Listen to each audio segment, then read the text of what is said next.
let me know.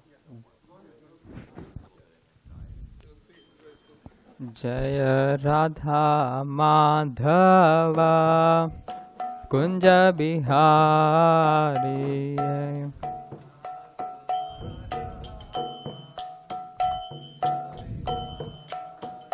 Jaya Radha Madhava Kunja Bihari.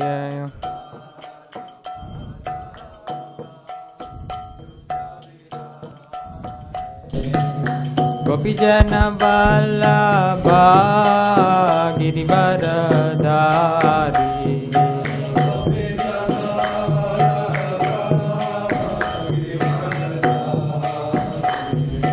Gopijana Vallabha Girivaradhari.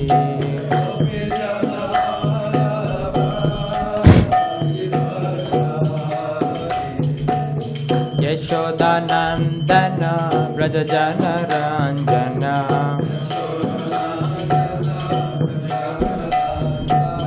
Yashodanandana Brajajana Ranjana. Yashodanandana Brajajana Ranjana. Yamuna Tira Vanachari.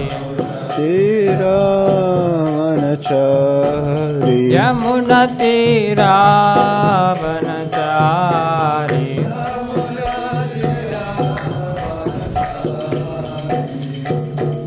Jaya Radha Madhava Kunja Bihari. Radha Madhava Kunja Bihari. Hare Krishna, Hare Krishna, Krishna Krishna, Hare Hare, Hare Rama, Hare Rama, Rama Rama, Hare Hare. Hare Krishna, Hare Krishna, Krishna Krishna, Hare Hare, Hare Rama, Hare Rama, Rama Hare Krishna, Hare Krishna, Krishna Krishna, Hare Hare, Hare Rama, Hare Rama, Rama Rama, Hare Hare. Hare Krishna, Hare Krishna, Krishna Krishna, Hare Hare, Hare Rama, Hare Rama, Rama Rama, Hare Hare. Thank you. Jayam Vishnu Pad Paramhamsa Pravikacharya Ashtoracharya Shri Srimad A.C. Bhakti Vedanta Swami Maharaj Prabhupada Ki Jai. Jayam Vishnu Pad Paramhamsa Pravikacharya Ashtoracharya Shri Srimad Bhakti Siddhanta Saraswati Goswami Maharaj Prabhupada Ki Jai. Ananta Koti Vaishnav Vrinda Ki Jai. Namacharya Srila Haridas Thakur Ki Jai. ISKCON Founder Charya Srila Prabhupada Ki Jai. Prem Se Kaho Shri Krishna Chaitanya Prabhu Nityananda Shri Advaita Gadadhar Shiva Sari Gaura Bhakta Vrinda Ki Jai. Shri Shri Radha Krishna Gopa Gopinath Shamakun Radhakun Giri Govardhana Ki Jai. Shri Vrindavan Dham Ki Jai. Shri Mayapur Dham Ki Jai. Jagannath Puri Dham Ki Jai. Ganga Mai Ki Jai. Yamuna Devi Ki Jai. Tulsi Devi Ki Jai, Bhakti Devi Ki Jai, Shri Harinam Sankirtan Ki Jai, Grantra Srimad Bhagavatam Ki Jai, Samaveda Bhakta Vrinda Ki Jai. All glories to assembled devotees. All glories to assembled devotees. All glories to assembled devotees. All glories to Shri Guru and Shri Gauranga. Thank you.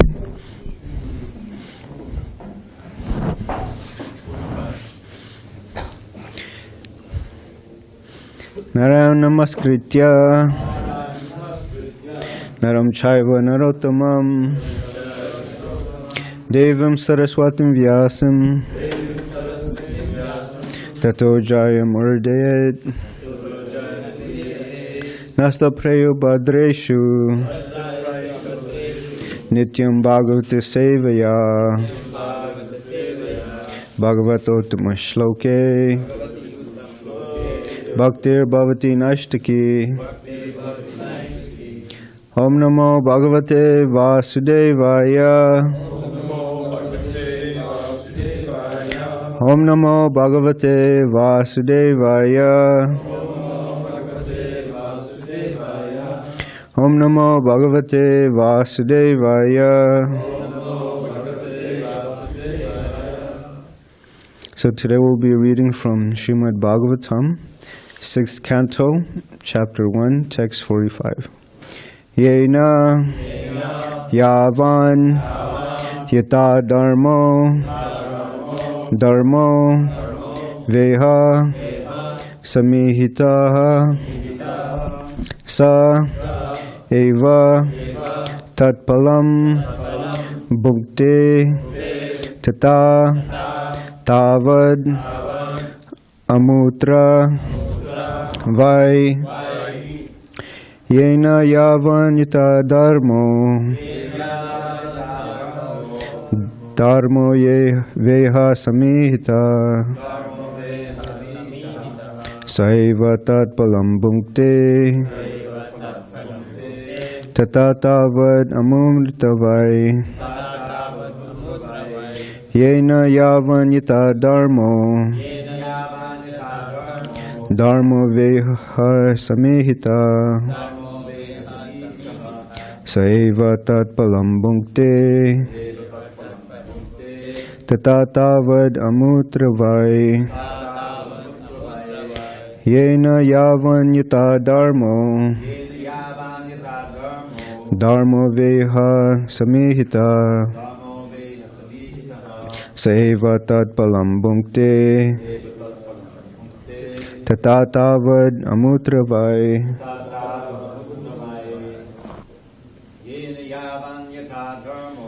Yena Yavan Dharmo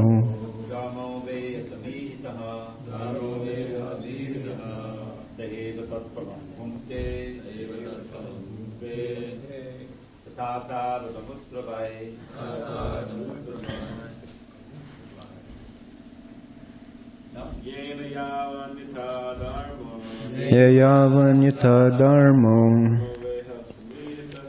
Dharmo Veha Samita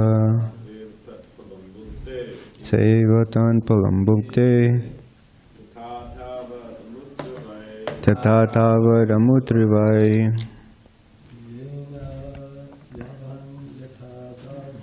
Yena Yavan Yata Dharmo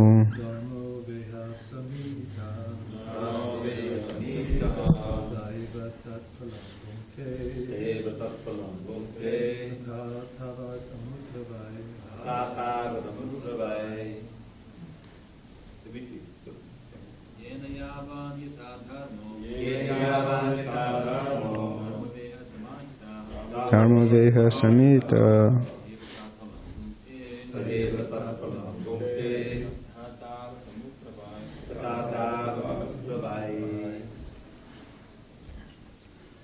Bhakti Bob, would you like to try?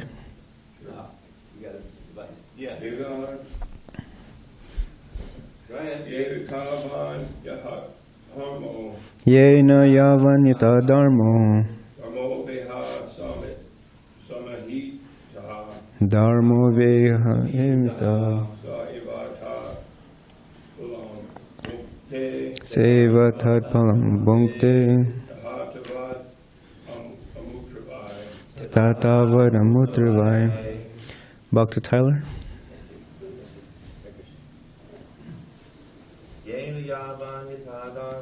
Yeta Yata Dharmo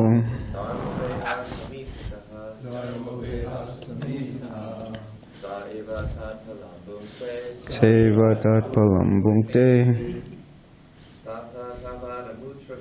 Tata Tavad Amutra Vai.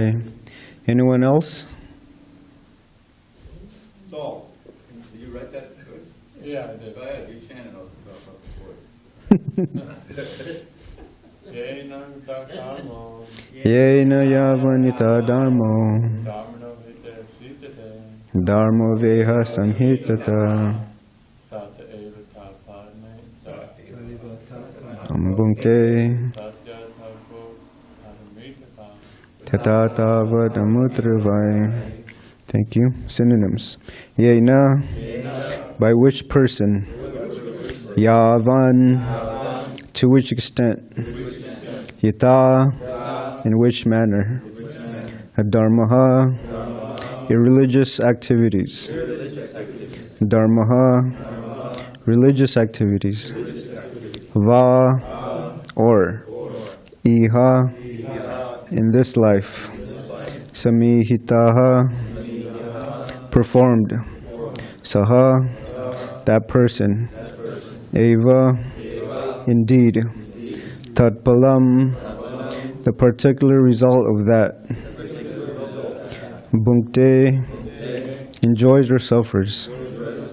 Tata, in that way. Tavat, to that extent. Amutra, in the next life. Vai, indeed. Translation and purport by Divine Grace. A.C. Bhaktivedanta Swami Srila Prabhupada. In proportion to the extent of one's religious or irreligious actions in this life, one must enjoy or suffer the corresponding reactions of his karma in the next purport. As stated in Bhagavad Gita 14:18, Urdvan gatanchi satvatsta madhye tishtanti rajasa jagatanyad gunavrittista adogachanti tamasa. Those who act in the mode of goodness are promoted to higher planetary systems to become demigods. Those who act in an ordinary way and do not commit excessively sinful acts remain within this middle planetary system. And those who perform abominable, sinful actions must go down to the hellish life. Om Jnana Timarandasya Jnananjana Shlakaya Chakshuran Militam Yena Tasmai Shri Gurave Namaha Shri Chaitanya Mano Bhishtam Stapitam Yena Bhutale Swayam Rupa Kadamayam Dadati Swapadantikam Vandeham Shri Guru Shri Yuta Parakamalam Shri Gurun Vaishnavamscha Shri Rupam Sagrijatam Sahagana Raghunatam Vitam Tam Sajivam Sadvaitam Savadutam Parijana Sahitam Krishna Chaitanya Devam Shri Radha Krishna Padan Sahagana Lalita Shri Vishakan Vitamscha Hey Krishna Karuna Sindhu Dinabandho Jagatpate Gopesha Gopika Kanta Radha Kanta Namostate Tapta Kanchana Gaurange Radhe Vrindavaneshware Vrishabhanu Sutta Devi Pranamami Hare Priye Vancha Kalpa Vyascha Kripa Sundibhi Evacha Patitanam Pavanebhyo Vaishnavyo Namo Namaha Jai Shri Krishna Chaitanya Prabhu Nityananda Shri Advaita Gadadhara Shivasari Gaura Bhakta Vrinda Hare Krishna Krishna Krishna Hare Hare Hare Rama Rama Rama Hare Hare. Hare Krishna. So Srila Prabhupada, he would say if you see gold, and then when you see a mountain, at night you would dream of a golden mountain. So the mind, it combines two different ideas sometimes. So a few days ago I had an interesting nightmare, you can say. Dravida Prabhu, he said something that always stood by me, or stuck with me. He said that, death is actually a blessing because, or rebirth, because do we really want to know how we died in our previous lives, right? It would become, I'm sorry? PTSD. Yeah, you would be traumatized, You would be afraid of water, you would be afraid of fire, you would be afraid of high buildings. So similarly, this dream that I had, Krishna was revealing how many deaths you can say, had. There was first, the dream sometimes doesn't make sense. So my dream, it was black. And then all of a sudden, like those old VCR tapes, it has like static. It was like that. And then I was falling from a very high place. I'm guessing I was skydiving. And somehow or other, my parachute, it didn't go out. It didn't open. And then so I hit the ground and I died in that way. And then there was another vision where I was inside a house and I was burning inside. I died in a fire. And then there was another one where I was laying in bed and this woman, she was walking away from the bed and she was smirking, she was smiling. And then my eyes started slowly closing. So a woman had poisoned me. And then there was another, yeah. And then there was another one where I saw a woman and a man, they were running away from me. And all of a sudden, I fell and I lost vision like that. So similarly, padam padam yadvipadam natesham. There are so many ways we can leave the body in this material world. In the material world, there's danger in every step. And Srila Prabhupada would say this is the opposite of Vaikuntha. Vaikuntha, there's no miseries. And I remember when I was younger, there was a show called 1,000 Ways to Die. Do you guys remember? It was on Spike TV. Okay. So Tyler knows. So, you know, during this TV show, there would be many situations where a person can lose his life. Unlikely ones. So I was kind of going over that, and I'll read a few. There was a girl named Alexi, and she died of a heart attack after being frightened by a nightmare. Sometimes nightmares are they feel so real that people do suffer from heart attacks. There's a lady named Lori, and she accidentally electrocuted herself by stepping into a puddle that had exposed wires in it. There was a guy named Jesse, and you know those wood chippers? He was trying to get this stuck branch out using his leg, and then his leg got caught. And then, so there was, you know, I don't want to mention all of them, but there's other ways to, you can say, die. People die of heart attacks. People are lighting up fireworks too close and then explodes in their face. People are falling down from a flight of stairs. Our devotee here, His Grace Ramapati Prabhu, he was going down the stairs here, side of the ashram. And this was before they put those black strips. And he fell down from that. And so he suffered, he actually became unconscious. And so his back was never the same. He would ask me to massage him sometimes. So there's so many ways this material world is dangerous. And then there's the threefold miseries, so many things. And I asked this question on book distribution. You guys probably know. What do you need before going in your car and driving? Your keys? Okay. What else? Yourself? What else? To be awake. This book. This book. But also, you need a destination. Okay, there you go. You need a destination. It was a riddle. You gotta make sure your GPS is Your GPS, your side mirror. I'm sorry? Bhagavad Gita. So you need a destination. When I ask people this on book distribution, where are you going to go in your next life? They answer back with the question, what next life? So Srila Prabhupada, he would say, we're so dull-headed now that we don't believe in the next life. People don't want to believe in the next life, right? They want to continue their sinful activities, and they don't want to even hope or even think that there's a next life. I was talking to this lady at my work before, and I asked her, I was telling her about karma and reincarnation. I said, where would you like to go in your next life? And she said, I want to go where my parents are.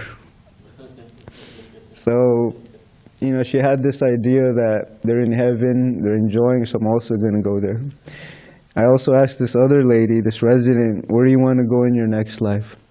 She said, I want to go back to Kansas. So people want to come back to this material world. Even after telling them, you know, you have to take birth again, you have to get old, you have to die.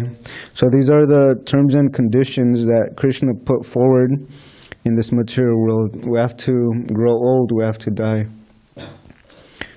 And Srila Prabhupada, he would say, in our society, we have created a vehicle that we are running great speed. You know, with their intelligence, they're using it to create faster cars, more dangerous explosive bombs. They're misusing their intelligence. I remember before I was a devotee, I was driving to Los Angeles. And this was when I was into cars. And I did a motor swap on my little car. So I wanted to test the high speed. And it was 2 o'clock in the morning. I was going to Los Angeles and I was pushing it. Do you guys want to guess how fast I got? 120? 120?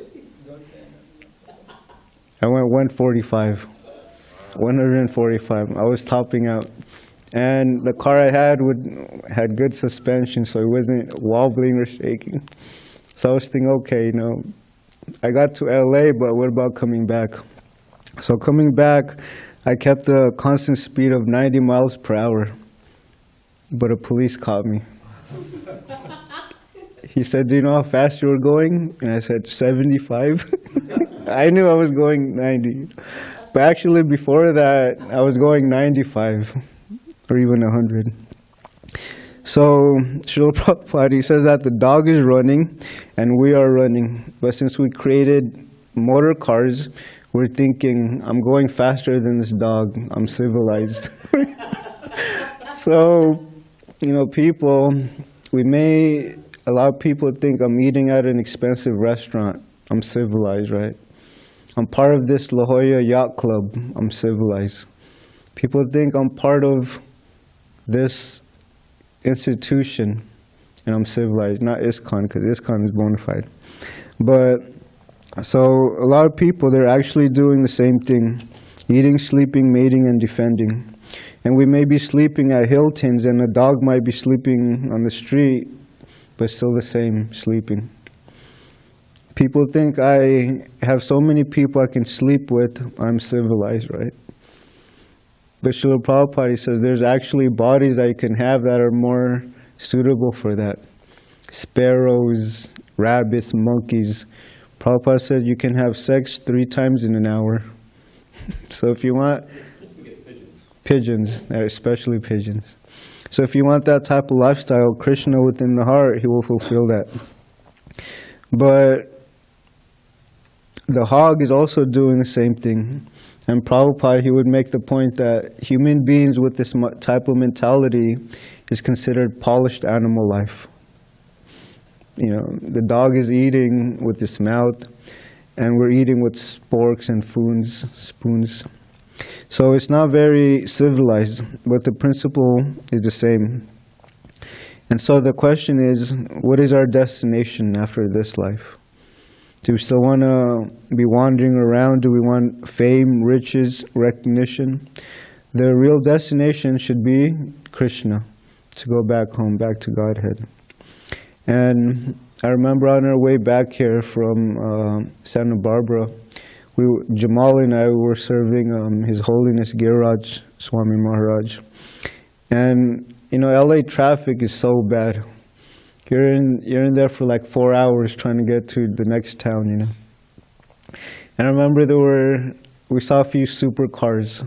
They may go fast, but they couldn't. They were stuck in traffic. So what is the use of a fast car when you're stuck in traffic? So we are part and parcel of Krishna. Somehow or other, we have fallen in this material world with nowhere to go. A lot of people, they don't know where to go after this life. They think there's only heaven. They think there's many misconceptions. And Srila Prabhupada, he says that pious activities means to be controlled by Krishna, and impious means to be controlled by Maya. So first we have to understand that we are actually being controlled every moment. Tyler Prabhu, he gave a nice class on Saturday. He was focusing on the 3 modes of material nature.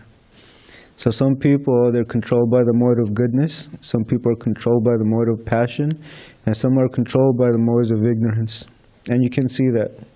When someone is pretty happy, he's healthy, he wants to help others, he's in the mode of goodness. He wants to develop knowledge. And from the mode of passion, greed develops, right? These materialistic men. And then from mode of ignorance are those that you see, controlled by drugs, lust, anger, greed, things like that. And their only goal is sense gratification. And so Prabhupada makes this point that this idea of becoming controller is actually an artificial desire. We're not meant to be controllers. If you observe, we have to serve someone. Like when I first joined the ashram, I was serving Sureshwar here. He was my boss. He was telling me, do this, get this paint, get this wood, and he didn't let me have a break sometimes. When I'm sitting down, he goes, get up, So, and Prabhupada, he would say that, people are so proud to be working in big industries, right? Google, Amazon, even McDonald's. But the person that we should want to serve is Krishna. How many stories have we heard from, companies overworking their employees and not paying them enough? So this example, because in the purport it was saying that we can either enjoy or suffer according to our activities.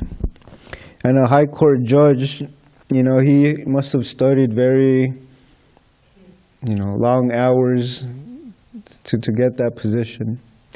But someone who's out on the street, lost, confused, he doesn't want to work, so he wants to remain a street dog. So what is his future? You can see that, Everywhere you go, there's a lot of unfortunate people out there without a home to go to. So if I have to work hard in the next life, why not devote this life for Krishna? Doesn't that make sense? I remember Balaram Prabhu. He said, I have 45 years to stay as a brahmachari, and then I can leave. So I still have 43 more years. And then Balaram said I can also be a skydiving instructor. Live in my van and raise my family. It's a joke. But, so yeah, why not dedicate this life for Krishna? We're dedicating our life. Yeah, a job mill. So, yeah, we're serving someone and we're trying to dedicate our life to someone else, but why not for Krishna? We're part and parcel of Krishna, and we're meant to serve. When Srila Prabhupada, when he says going back home, back to Godhead, and a lot of people, they refuse, it makes me think of that story of King Indra. King Indra, he committed an offense to, I think, Brihaspati. And he was cursed to come down to this material world and to take the body of a hog. So after some time, Lord Brahma, he said, there's no one occupying that post. So Indra, please come back to your heavenly abode. He was the king of heaven. And what did Indra do? He didn't want to leave. He wanted to stay as a hog. He wanted to stay in a filthy place, stool, urine, roaming around in that, right? And he said, I have responsibilities here. I have to take care of my family, I have my friends, But our position is like that. We should be in the spiritual world, but we are deciding to stay here in the material world.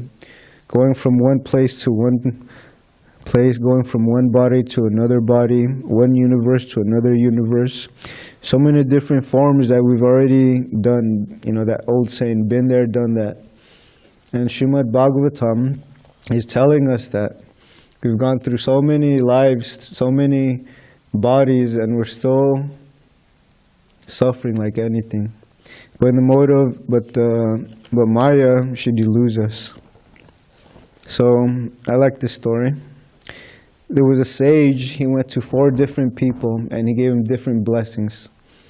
So the first person was a prince. He was a king's son.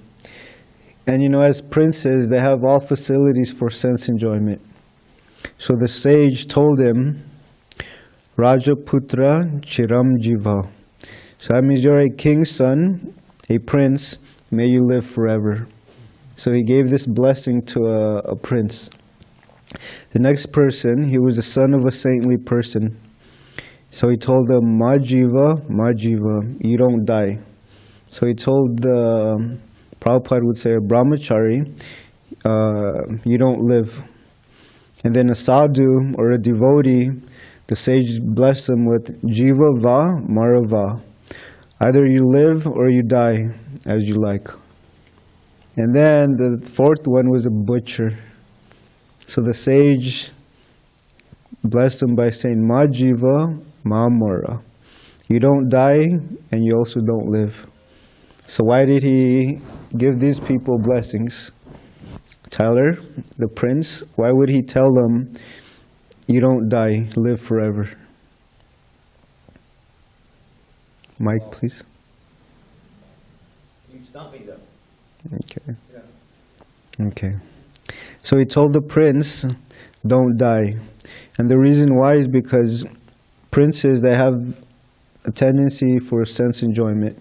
So they're committing a lot of bad activities.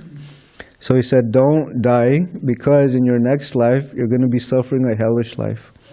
Yeah.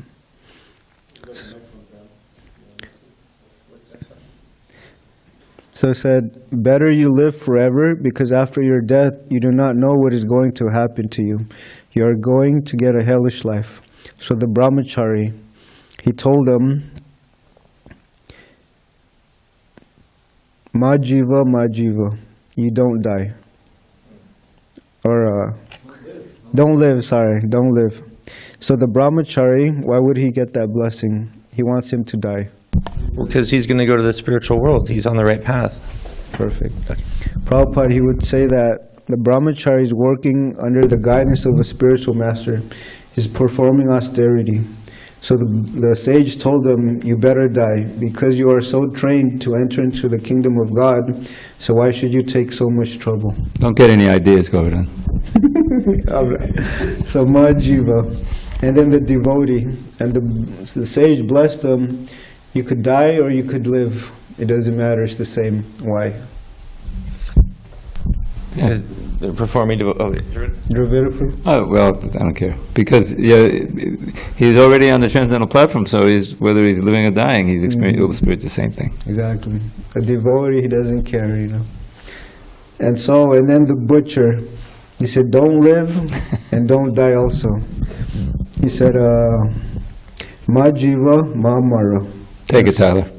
So why would he bless the butcher with this? That's a blessing? Don't live, don't die? Yeah. Well, he's living an abominable life as a butcher. So he's kind of damned if you do, damned if you don't. Yeah. So, I mean, I don't It's know. really bad now, and it'll be much worse when you die. Yeah, Exactly. I think you're done for. Yeah. Yeah. So the butcher, he's living an abominable life. This is his livelihood. Every morning he has to slaughter animals. And then, so anyway, this is his livelihood. So it's a horrible life. And after he dies, there's so much suffering for him. There's going to be 3 personalities waiting for him. Who are they? The Yamadutas. So the butcher is going to have to answer for all his sinful activities. So these are the 4 different people that the sage blessed with. And then the question is, how do we want to die, right? So when I was distributing books the other day, I met this strange family. They looked like they were from Arkansas or Mississippi. Please forgive me, but they look like hillbillies, you know. And I was thinking, how am I going to distribute books to them? So I called them over, you know. And the man, you know, it looked like he was thinking of something. So he came over, he said, what is this? So I told him, we're sharing books on mental health. And then, have you heard of stress? And he just laughed. He said, look at my family. He looked at his family and said, I'm full of stress, you know. My children, they don't listen to me. My wife, you know. So as the kids were leaving, he stayed behind and I was speaking to him. And we were talking about karma and reincarnation for a while. And he said, I always wanted to learn more about karma, What activities am I performing that's going to ensure me to have a bad life or a good life? So I shared it with them, the different ways to leave the body. And then his children came back and they were listening also. And all of them stayed quiet, And at the end of the conversation, he said, how much for the books? And I said, I used Vijay's line. He said, you can't put a price on wisdom, right? So he smiled and he gave me a nice donation. So I gave him a set of books. I gave him Bhagavad Gita and also gave him the laws of karma or the laws of nature. And so he took those. And he took the books and he put in his wife's bag and he walked away. And a few moments later he came back and he said, do you mind if I take a picture with you? And I was thinking, wow, this family wants a picture with me. So first I took a picture with the husband, and then the son said, I also want to take a picture. And then the wife, and then eventually we all took a family picture. So it was nice. And as he walked away, he shook my hand. He said, "Thank you. I was looking for this type of knowledge here." And I told him, "Please just read the books. Everything you need to know is in there. Every question you have, all the answers will be there." And another interesting encounter I had was, since, we're going to burn Ravana, the 10-headed demon, on Saturday, Mission Bay? Vacation Isle. So online, if those that want to join us. So the reason why I bring this up was because there was a man, he was walking, he was Indian body, and had a shirt of Ravana, the 10 heads. Yeah. And I asked him, "Where did you get that?" And he told me this website. And I said, "Did you know that's coming up?" He said, "Yeah." So I invited him to the temple. And I asked him, why are you wearing that shirt? And he kind of surprised me. He said, "I like Ravana." So, people, they have this, it's the opposite now. And I said, "Why?" I told him he stole another person's wife. He said, "Yeah, but, he was a hero, so people are glorifying demons now. This is Kali Yuga." So when I told him, "What about Lord Ram, He was a righteous king, he was a perfect son, he was a perfect disciple. Why not see him as a hero?" He said, "Yeah, but I like Ravana." So I said, "Okay, you have your own free will." So to conclude, this life is a preparation for the next. So what are we doing here? And the devotees that are the brahmacharis here, I have so much respect for them, Every Sunday it's a little difficult to find people to help with the temple, the kitchen cleanup, the temple cleanup. And our Bhakta Saul right here, he's a hero. Even though he's in the kitchen all day cooking, he's still, and our Bhakta Bob here too, they put in extra work making sure that Krishna's temple looks nice. And Dimitri and I were going out on books, we're a little tired, but we know that the temple has to be cleaned, right? There's that saying, do the needful. So the brahmacharis here, I offer my respects. And also the congregational devotees that come here every morning to attend class, everything. So we should know that our future is very bright. We're getting closer and closer to Krishna. And even if we don't go to Krishna in this life, we can always strive to be a better servant life after life, and to always remember Krishna's lotus feet. Okay, that's all I have. Any questions, comments, chastisement? Hey, Govardhan. Oh, Haribol. Thank you again for, as expected, a very nice class. Thank you. If I can get it out right. You mentioned, the burgeoning homeless population, and, sometimes we understand there's an element of tamaguna there. At the same time, we see that at the other end of the spectrum, the other homeless people are like the 6 Goswamis. Like we actually worship great, sadhus who choose to be homeless. So I'm just wondering, it seems a little, if you could talk about that a little bit. Okay. So the 6 Goswamis, they were pure devotees. Not only that, but they were highly educated, If you ask them any questions about Krishna consciousness, they would tell you their realizations were very deep. But when you go to an unfortunate person on the street and you ask them, what is the goal of life? Who am I? They will not be able to give you a nice answer. And so it's two different spectrums, but at the same time you can also see the difference. Like Dharma said to Prabhu said, there was a man that was studying India. And even though people there were on the streets, they always did one thing. They took a shower. So people are clean, the 6 Goswamis. But here next to where we live, people are not so clean in their habits, in their thinking, in their behavior, things like that. And also, the 6 Goswamis, they were in samadhi, they were always thinking of Krishna. But the other people here are thinking about, where am I going to get the next beer bottle? Where am I going to get the next whiskey? So you can see by their actions, their words, and their philosophy. Would you like to add anything, Vaikuntha Prabhu? I'd say too, because you were talking about the brahmacharya ashram, and in a sense, you're also giving up the home that, like, we grihastas want to have our home and be kind of set up and have the things we need at arm's reach. Whereas, like in the brahmacharis, for instance, you're staying, you have a nice place to stay, everything's nice by the grace of the Lord. At the same time, you're giving up the comforts of home in the traditional sense, but you're having what you need so you can do your service. So I guess in that sense also, it's kind of a manifestation of homelessness in the sense of not, wanting to have a big comfortable home with. So yeah, just trying to think about it a little bit. Thank you. There was a brahmachari that was staying here for a little bit, and then he said, where's your bunk beds? Where are your bunk beds? Because I guess in the ashram he was in, they had bunk beds. Yeah. So he was staying with Dimitri and I. We said, it's a bunk bed. We pointed to the floor.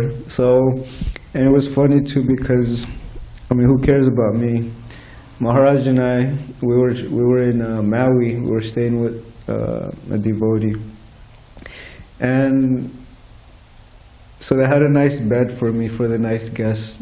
And then the devotee there, he was so nice, he was accommodating. And then he asked me the next morning, was the bed okay? And then Maharaj said he probably slept on the floor. And I did sleep on the floor. So I like that simple living also. And I remember when my mother, I was already kind of becoming a devotee. And I didn't sleep on the bed, I didn't have any dressers, I didn't have a TV. And when she came to visit our condo, the first thing she asked was, where's your bed? And I pointed at my yoga mat, and I said, that's my bed. And she started crying. She said, oh, I'm glad. And then she said, I have an air mattress, I can give it to you. And I said, no, Mom, it's okay, So, yeah. Yes, Dravida Prabhu. Speaking about the homeless, it's like we see them, and if you live in the temple, that's one thing, or you live wherever you live, and if you see them, if you have a place, you feel, boy, I'm glad I'm not in that situation, and maybe you think what you could do to help like that, but it's like a rough situation, And, but then I was just thinking, our whole idea is like to go back home, back to Godhead. So everyone in this material world is homeless. Mm-hmm. It's just an illusion that you have a home because you're going to get kicked out eventually. It's just like if you get evicted from an apartment, but you just wait a little while. We all get evicted. This is an apartment in itself, Mm-hmm. So we're all trying. We can preach on that basis. You don't want to be homeless, do you? But you're already homeless. Here, take this book and you find out how to get back to your real home, right? Back home, back to God. I heard in the class, this devotee said, we're all spiritually poor, We don't want to go back to Krishna, we want to stay here. we're not very inclined to perform devotional service. So spiritually poor we are. Yes, Tyler? Thank you, Govardhana. That was a very nice class. It's nice to see some devotees here. It's nice to have you in the class again, Bhakti Darius.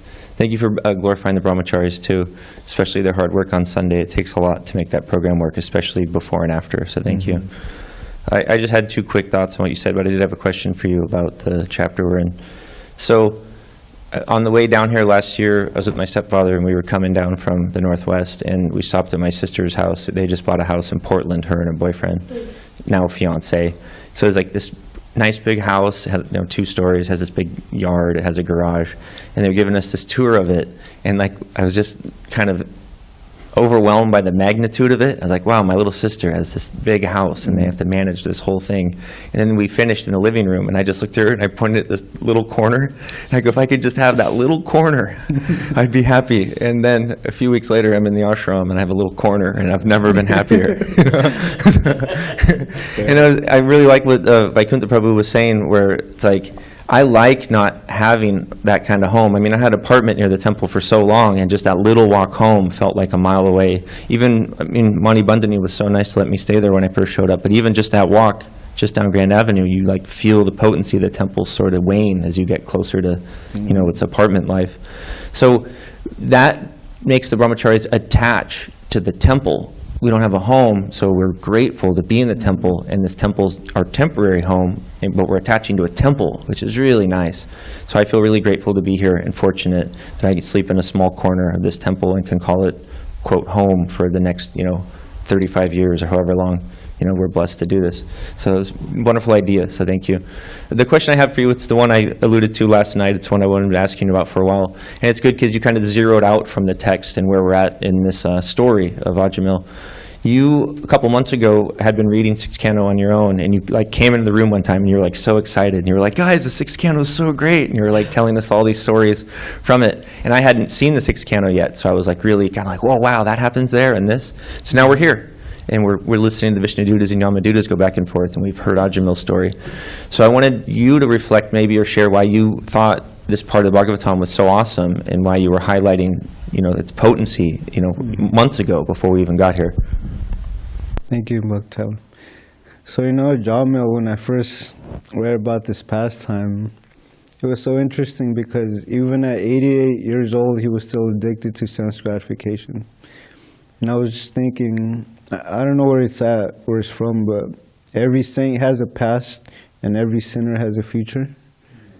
And I was thinking about that. If you look at our old lives, we could have been like a Jamil, chasing, Srila Prabhupada would say, woman hunting. And so, and also at like I mentioned, I always questioned, at the time of death, what will happen? So it was explaining exactly that. If you're sinful, you're going to meet the Yamadutas. But if you're practicing Bhakti Yoga, there is a chance that you may be saved.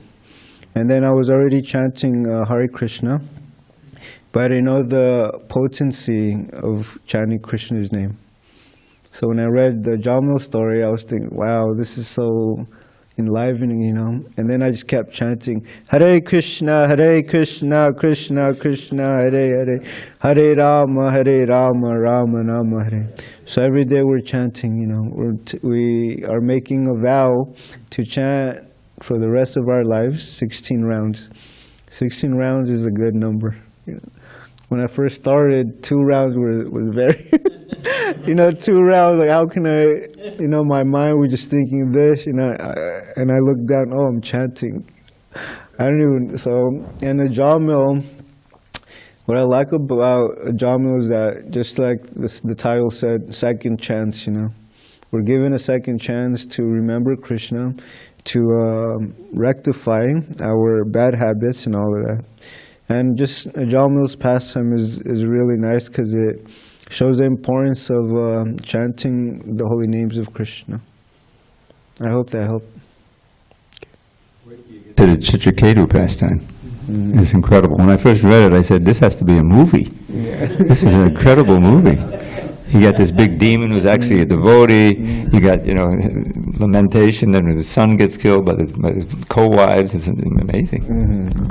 Yeah. Bhakti Tyler's reading about Ritusura right now, and he likes the whole pastime with King Indra and Ritusura. And we were talking about it. We were on a walk, and he was saying, "Man, you know, this demon's telling Indra, it's your duty to kill me." You know, things like that. Yeah. Yeah, so the Srimad Bhagavatam, it just gets sweeter and sweeter. And wait till we reach the 10th canto. Okay. Anyone on Zoom? Hare Krishna? Hare Krishna, Vijay Krishna. Yes, Govardhan Prabhu, thank you very much. You're very kind. Dandavat Pranams. Prabhu, my question is related to the following confusion.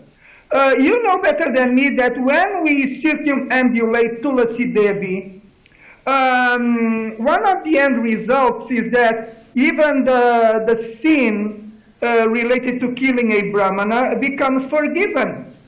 But simultaneously, in Vedic civilization, we find that if I kill another human being, I will be killed. There's no second chance for me because if and they do it because better to be killed now than to suffer in the worst way in your next life. So my question is, if I worship Tulasi Devi, I do not get killed.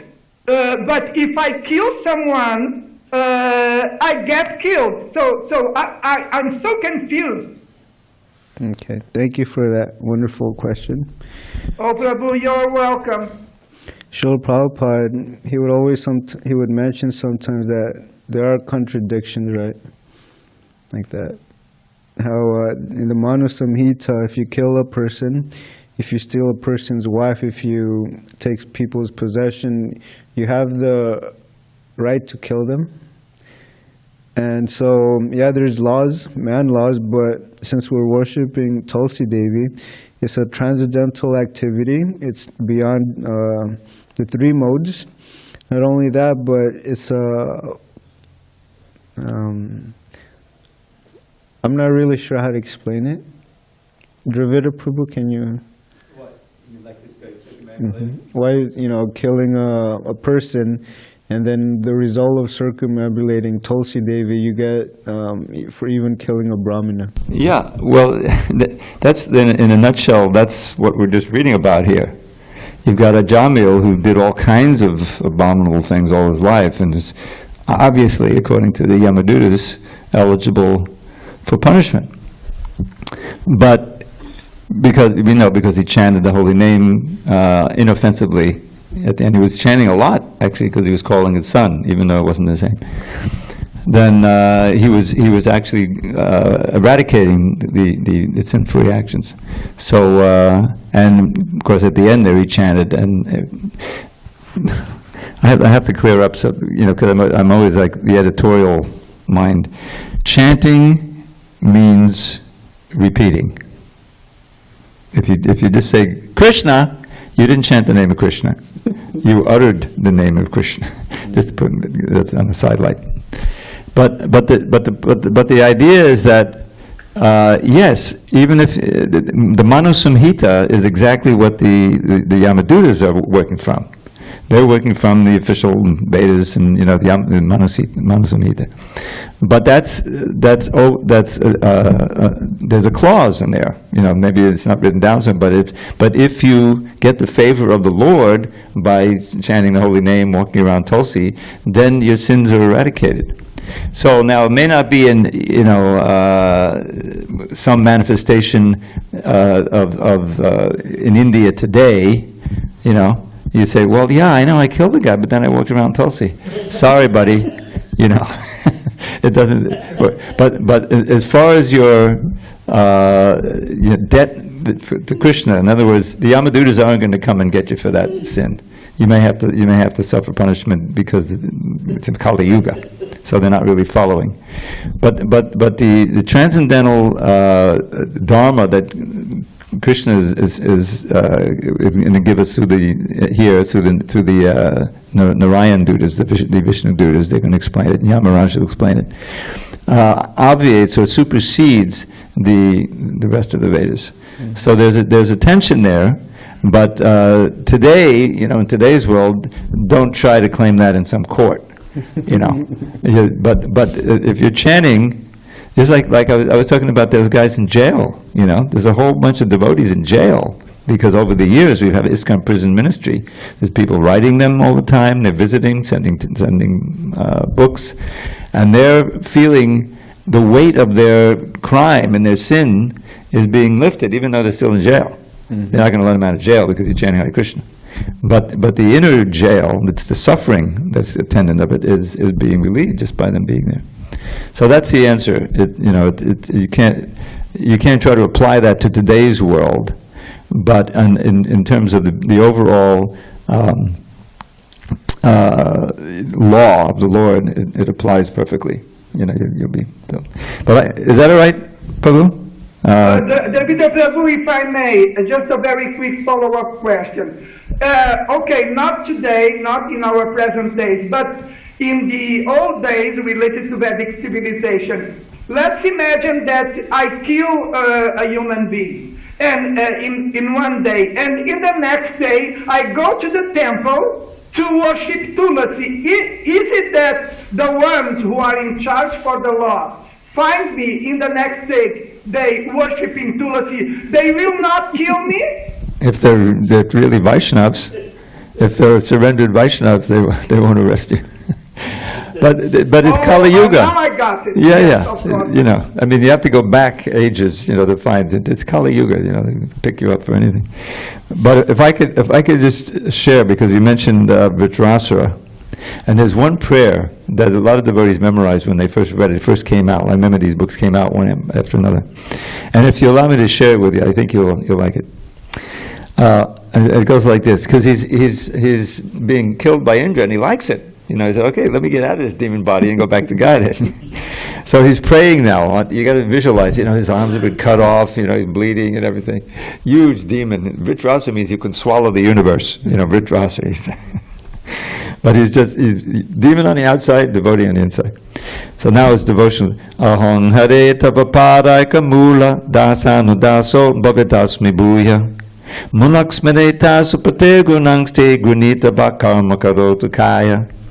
O my Lord, O Supreme Personality of Godhead, may I again be able to become the servant of your eternal servants who find shelter only at your lotus feet. O Lord of my life, may I again become their servant, so that my mind may always think of your transcendental attributes, my words always glorify those attributes, and my body always engage in the loving service of your Lordship. Jayavada Maharaj, he visited here. This wasn't this recent visit, but a previous visit, and he gave a lecture on this prayer. It was really wonderful. It's probably there on YouTube if you look it up. Hare Krishna.